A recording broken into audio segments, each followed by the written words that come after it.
The government just disclosed that we have had contact with 4 different interdimensional beings. We just went over the Greys, and now we're going to go over the Nordics. Everyone keeps mixing up the Nordics with the Pleiadians, like they are the exact same thing, but they are not.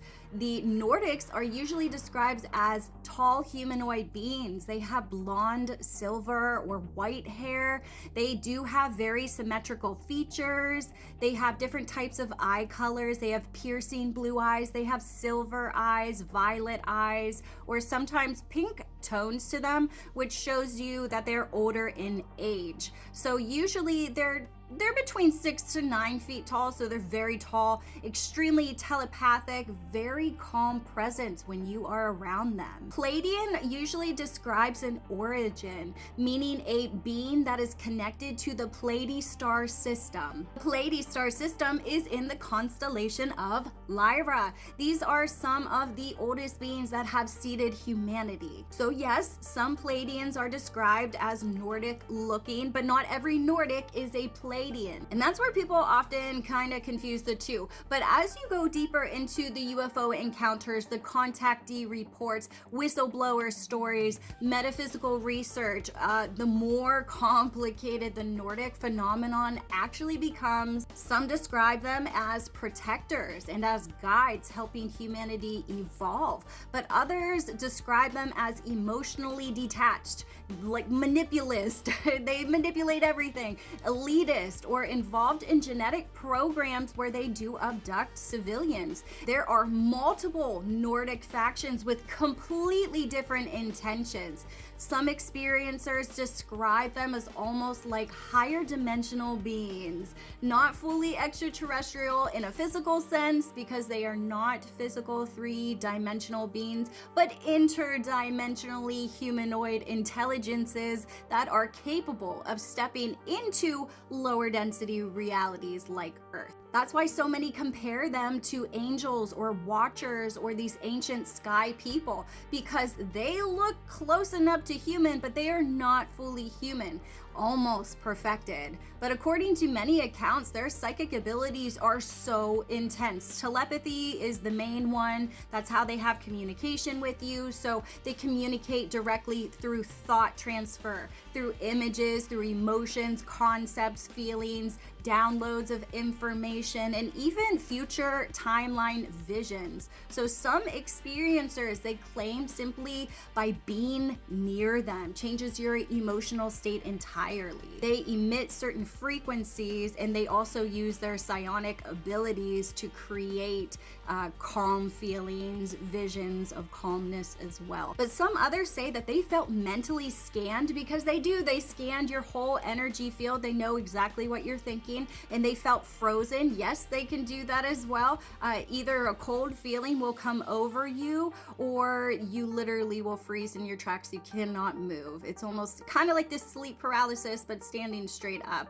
Or you are physically just overpowered, which is why appearance alone doesn't always determine if they are benevolent or not. A beautiful being can still manipulate your perception. And then there's technology. Unlike human technology, Nordic crafts are seamless. They are very silent. They are glowing. They have also a consciousness response to it. Their ships are omnipresent. There are no visible controls. They have no loud engines. Their ships are said to operate through frequency, thought, and energetic systems. So people describe them as being anti-gravity propulsion. We're talking about light-based healing technology, teleportation, portal systems, telepathic interfaces. We're talking about the holographic star maps. You may remember those in your dreams. Healing chambers, and then ships that feel like they are alive.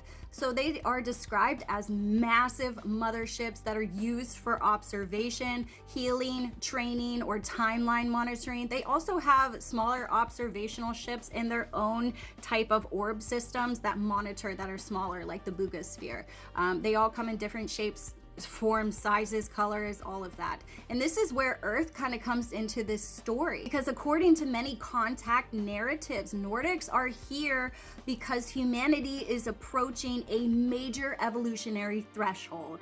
Technology is advancing faster than consciousness. So the AI that we're getting used to, the genetics that are being altered through gamma radiation, through solar flares and space weather, and the astrology timing of the cycles, space militarization, they're going with Space Force, they're talking about nuclear weapons. They also have scalar technology and direct energy weapons. Starlink is linked to all of this, all the 5G towers, consciousness manipulation. We are right there. And they say the Nordics here are repeatedly warning humanity about self-destruction, especially with nuclear war. And that theme shows up again and again in UFO history. And not every Nordic account is positive. Some theories again claim there are certain Nordic factions that are deeply involved in genetic programs, into hybridization breeding programs, and in influence over human development. Some say that the Nordics view humans as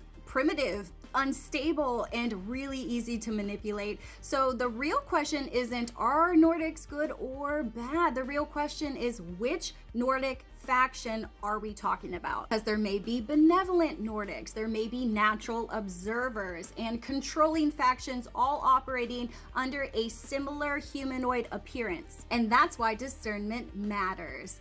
Some may act as protectors, some may act as teachers, some may act as observers, some may act as genetic overseers, and some may even have their own agenda for Earth. The Nordic phenomenon sits right in the middle of UFO encounters, consciousness research, telepathy, hybridization, interdimensional theories, and humanity's future. So I think this is why they are bringing the Nordics out, to explain the broader system of humanoid intelligences that aren't from Earth. They're getting you used to 4 different body types, basically. And maybe the reason why they keep appearing in contact stories throughout history is because whatever humanity becomes next, they already know what's coming. If you've always felt different, drawn to the stars, connected to something that is just beyond this world, there may be a reason for it. Book a Starseed Origins or natal chart reading with me on my website, sarahstarofficial.com. Discover your cosmic lineages. You're not just one. Discover what your soul contract is, why you're here on Earth, your psychic gifts, your karmic lessons, and your higher mission here on Earth. Because sometimes your chart shows what your soul already remembers. I'm Sarah Star, your galactic guide. Up next, we're talking about reptilians.